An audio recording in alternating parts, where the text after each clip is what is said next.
The Baltimore Ravens wrapped up OTAs this past week, and we talk about some takeaways that we can look at, all that and more coming up next here on Locked On Ravens.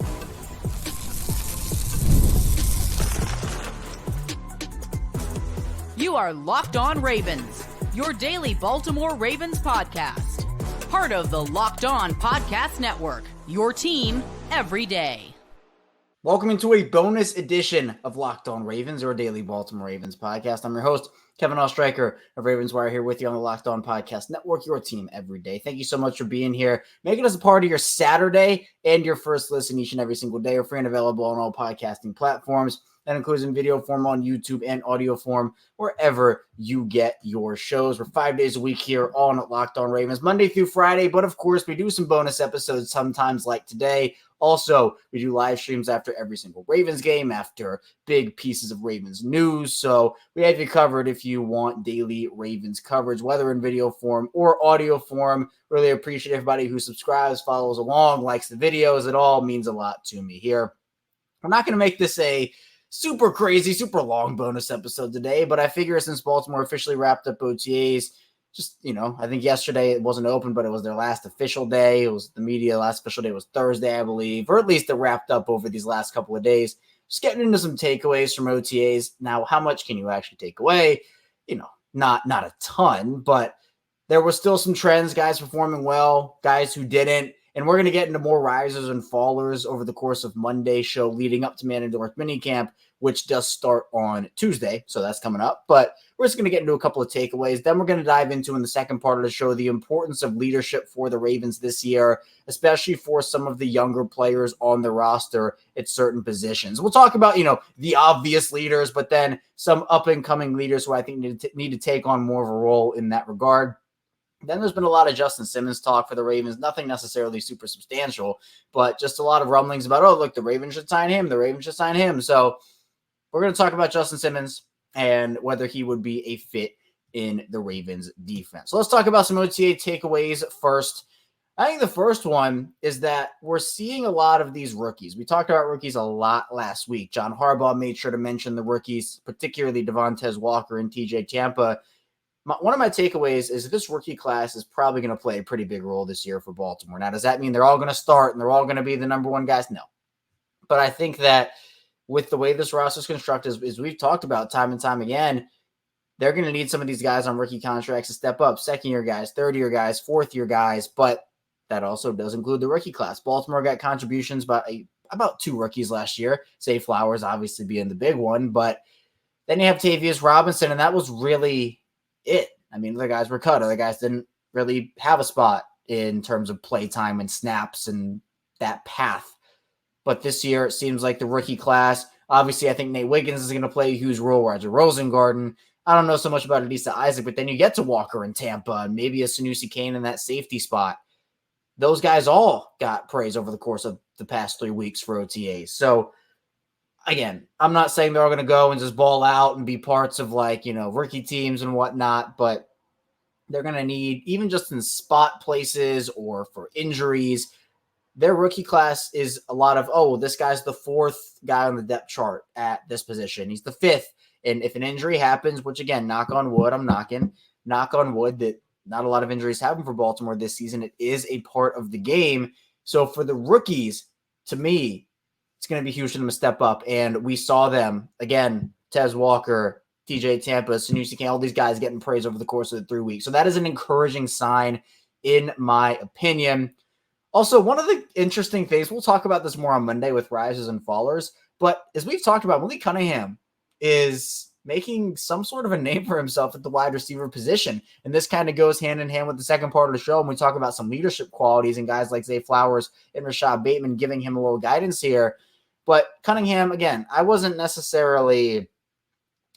sure how that transition was going to work out for him, what it entailed for him. But we know he's a super electric player.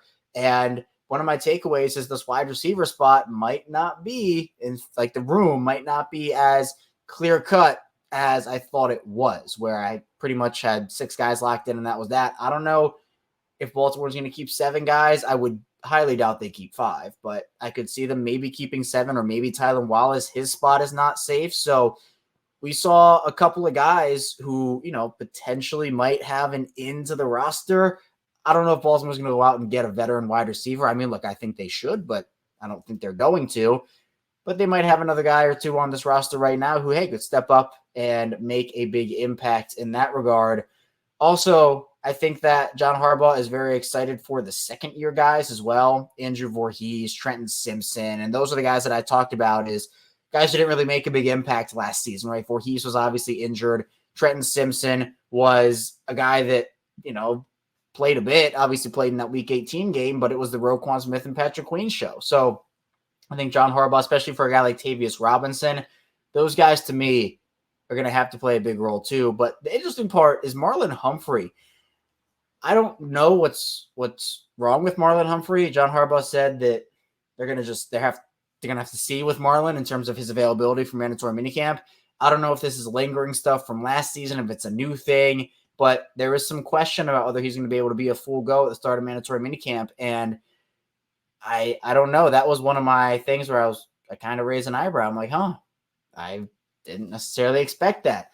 I thought Marlon was decently fully recovered at this point. Maybe I'm wrong, right? I don't know. I don't know if anybody knows, but that's a big storyline to look out for as we enter mandatory minicamp because Marlon's a huge part of their defense. I know we're not necessarily Marlon's in top 5 conversations for, the cornerback position. I feel like we're more in like, he's a top 10, top 12 corner. But look, having a top 10, top 12 corner on your team, still pretty impressive. Marlon, I think this year wasn't great last season, injuries. And I think honestly, the injuries impacted him a pretty big amount. But in my opinion, the Ravens need Marlon in order to be, the best defense that they can be. And him with this kind of up in the air status of like, what's going on here? I don't know. But I think another takeaway is Rashad Bateman. And I've talked about this for the last couple of months. This whole team believes in Rashad Bateman, the players, the coaches, everybody. Every time an offensive player went to the podium, even some of the defensive players, it was the praise Rashad Bateman, media availability, where I asked a couple questions about Rashad, and the guys, look, they're not going to go up there and say, oh, well, this and that about Rashad. They're going to go up there and they're going to praise him. That's what happens. But it feels like this team has a genuine belief in what Rashad Bateman can do.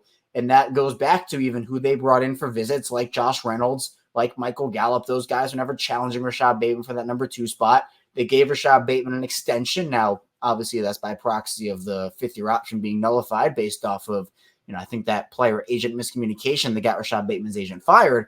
But again, I don't think Baltimore's throwing any smoke screens with this one. Rashad Bateman is their wide receiver too.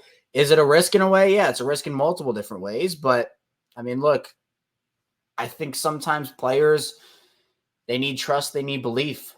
And that's big. Sometimes it can just be a mental hurdle of like, does this team really believe in me? Last year, the Ravens had Odell Beckham in that room, and we were looking and be like, oh, is Bateman the 2? Was Odell the 2? And maybe that had an impact. I don't know. I also think that Baltimore's offense is going to be more balanced this season. Todd Monken talked a little bit about what year 2 of his offense looks like. And for Derrick Henry, they're still going to use him quite a lot, and hopefully they use him a lot in terms of Todd Monken's eyes because of, if they're using him a lot, they're winning games. That's what Todd Monken was talking about. But I don't know. I still think that Baltimore has a lot of positives going into mandatory minicamp. We saw a decent amount of guys show up. Obviously, the big story was, Lamar Jackson showing up. They're not showing up to show him back up. But he was there for the final week of OTAs. Again, it was a big storyline for no reason. Essentially, I'll stand by that. But to me, there's only so much you can take away. The real takeaways come when the pads come on. There are certain levels and there are certain steps up. Like, obviously, I think you can take more away from mandatory minicamp than you can from OTAs. Take more away from a non-padded training camp practice than you can mandatory minicamp. And obviously, the biggest takeaway is from pads. So that's when we start all of that.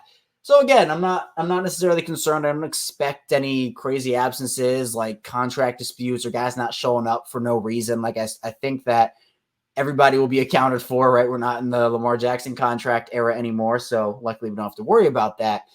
But I think overall, John Harbaugh said it too. OTAs were successful, just being able to get better every day, getting work in with teammates, with coaches. That's what these workouts are about. Coming up, though, in the second part of the show, we're going to talk a little bit about the importance of leadership for this Ravens team, not only for the big leaders on the team already, but for some of the younger players as well. Stay tuned, plenty to talk about here on Locked On Ravens. First, this show is brought to you by eBay Motors. Passion, drive, and patience to formula for winning championships is also what keeps your ride or die alive. eBay Motors is everything you need to maintain your vehicle and level up its peak performance. Superchargers, roof racks, exhaust kits, LED headlights, and more. Whether you're into speed, power, or style, eBay Motors has it covered. With over 120 million parts, number one ride or die, you'll always find exactly what you're looking for. And with eBay Guaranteed Fit, part is guaranteed to fit your ride every time or your money back. Because with eBay Motors, you're burning rubber, not cash. So the price you need to the prices you want. It's easy to make your car the MVP and bring home huge wins. Keep ride or die alive at ebaymotors.com. Exclusions apply. eBay Guaranteed Fit, only available to U.S. customers. We're back, our second segment of Locked On Ravens. Kevin Osterger still here with you on this Saturday bonus edition episode. Really appreciate everybody, again, being here, making us a part of your day here on Locked On Ravens. Be sure to subscribe and follow along in video form. Also, the same thing over in audio form. Same show, so you're not missing out on any content. Either way you like to watch or listen, you can watch one day, listen another. You're not missing out on any content. And be sure to check out Locked On Sports Today with Peter Bukowski, who does a great job in terms of giving you the sports news all across the sports world every single day. So here on the Locked On Podcast Network, your team every day, we have you covered for everything. But let's talk about the importance of leadership for this Ravens team. I think it's huge. I mean, leadership is huge for every single team, but the way the Ravens have to, I don't think manufacture is the right word, but the way that they have to go about leading this year. Obviously, Lamar Jackson is your leader on offense, and I think he has taken that role very seriously, and we're starting to see it a lot more from him where, for Lamar, that's a role that he's been ready to take more and more of every single season. And then you have other guys like Roquan Smith, right? Marcus Williams, Marlon Humphrey, right? On offense. They're looking for guys. Mark Andrews has been, Ronnie Stanley in that offensive line room is the veteran in that room. I mean, they have him. Even I expect Derrick Henry to step up as a leader since he is a veteran in that running back room and just is an NFL player in general, a star. But we know those guys will be doing that. Like, we know that's going to be what they do. The big part for Baltimore this year is getting some of their younger stars to step up and take on more of that role. We heard Kyle Hamilton talk about this during OTAs, where with more, power comes more responsibility. And for Kyle Hamilton, who, he's going to be used a lot more this year, not that he wasn't used a ton last year, but like his role is going to continue to evolve. And as that continues to evolve and as he continues to evolve, that leadership quality has to follow him, because he is going to be, I think, the star of this defense in, the next 5 years and maybe even sooner. I mean, he already is one of the stars. You could even argue he's a star now. But he has to be able to grow into that role, and Hamilton acknowledged that and talked about it. He was asked about it during OTAs and said that, it's something that he's working on, and that's big.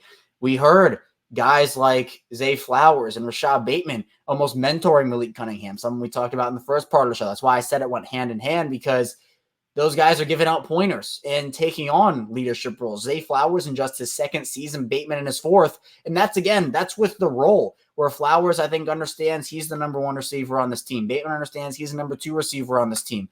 Odell Beckham did a phenomenal job last year in terms of being a leader in that room. And I think, as Zay Flowers put it, he talked about this during OTAs, Odell taught all those young guys in that room, even just young guys throughout the team, Lamar, everybody. Odell taught so much to them, not only on the field, but about off of it too, in being a leader. And I think that rubbed off on guys like Zay. And now they are taking that and they are paying it back to the other wide receivers. We saw a clip from OTAs on Thursday of Zay Flowers working with a couple of the undrafted rookie wide receivers on skills and being really engaged with them and talking them through things, showing them, hey, do this, don't do this, do this. And you can see in the clip that Flowers is really working hard to try to get everybody on that team to be the best that they can be.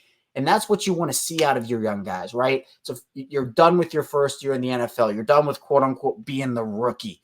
You can now evolve a little bit, obviously on the field, but off of it, you can now take on a little bit of that role for the other guys, for the rookies. You don't have to be a sixth-year player or a fifth-year player or a fourth-year player to say, okay, I'm going to be a leader now. You can start that. You can even start that during your rookie season if you want to. Like, there's nothing stopping rookies from being leaders. We've seen plenty of countless honestly rookie leaders on teams throughout all sports. But for the Ravens this season, after losing so many veterans, right? You lost Odell, you lost guys like Jadeveon Clowney, who I did think there were questions about his leadership going into the season, but I think he answered those and actually was a good leader for them last season. You lose other vets as well. Kevin Zeitler on the offensive line. I think Tyler Linderbaum has to step up as a leader now. You lose all these vets. You have to find guys who can replace them, not just on the field in terms of their on-field production, but in terms of those leadership qualities. And I think every good team, Ray Lewis is the quintessential example of leadership, right? How he did things. When Ray Lewis left the Ravens, when Ed Reed left the Ravens, et cetera, you're never going to find another Ray Lewis. You're never going to find another Ed Reed. Those guys were two of the best leaders that the sport has literally ever seen. But then you have Roquan Smith, who is stepping up, and he leads by fiery passion. Lamar Jackson leads with his cerebralness and just being there for everybody and making sure that everybody understands what's going on, getting on the same page. I don't think everybody is necessarily cut out to be a leader, but I think you can have certain leadership qualities. I think a lot of people can lead. I think a lot of people can. But at the end of the day, I think Baltimore has a lot of leaders on their team, right? I think that there are many different people who could step up, maybe even guys who don't have to necessarily step up this season for them as a leader. They could take on that role if needed. I think that that's a really valuable trait to have because I think everybody gets so caught up in this team threw for X amount of passing yards and they had X amount of sacks and they did it. Well, a lot of that has to do with leadership, and it's different for offense and defense. I guess it's similar and different at the same time because both sides of the ball have to get their guys lined up. You got to have guys to do that. For, the offense is the quarterback, and for the defense, it's the middle linebacker. But then the center has a role to play in that, right? The corner does. Kyle Hamilton coming up and being a guy at the line of scrimmage, he can do that as well. So it's leadership not only on the field, but off of it too. There are so many different layers of this conversation, but I think it's so important for Baltimore to have that. And I think they will. There's not really worry from me that the Ravens will not have it. This is more of a conversation of, it's really important. I think Baltimore's in a really good spot with this because we've seen it. We saw it throughout OTAs, guys stepping up. We've seen it throughout the course of the regular season last year and some of these guys taking on those roles and learning from the veterans last season. So I'm personally really excited for what the Ravens can do this season and excited to see the leadership that develops for guys because we're only in the early stages of these workouts and the early stages of getting to the regular season just a couple months away. But I think we're going to see some of the leadership evolve for younger players over the course of the next 2 or so months. And that's going to be really big for Baltimore to have that in their repertoire because Baltimore's already a very talented team. But I think leadership can elevate you to another, whether it's 1, 2, 3, 4, however many levels you want to go up. It just elevates you, gives you confidence, knows that you have your teammates back, but your teammates have your back too.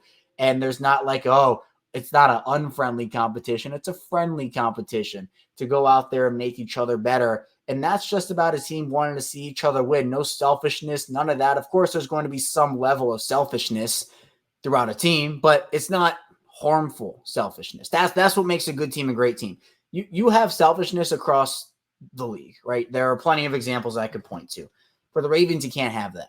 You can't. For teams that want to win, it is very hard. Teams have won with it before. I'm not saying they haven't, but at the end of the day, I think Baltimore is in a very good spot leadership-wise. But could they bring another veteran to Baltimore? Coming up in the final part of the show, we'll talk about Justin Simmons and if he might be on his way and if it would make sense for the Ravens. So be sure to stay tuned. Plenty to talk about on the show.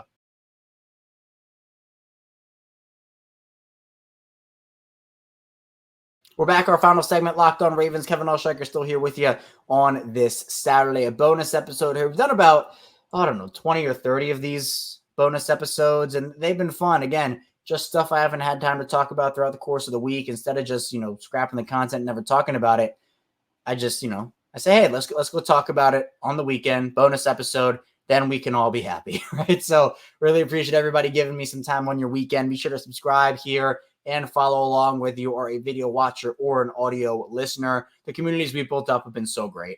Obviously, we started off on audio form, did that only for about 2.5-ish, 2 years, and then we moved into video form where we've been doing that now for, about 3 or so years. And I'm almost at my 5-year anniversary as the host of this show.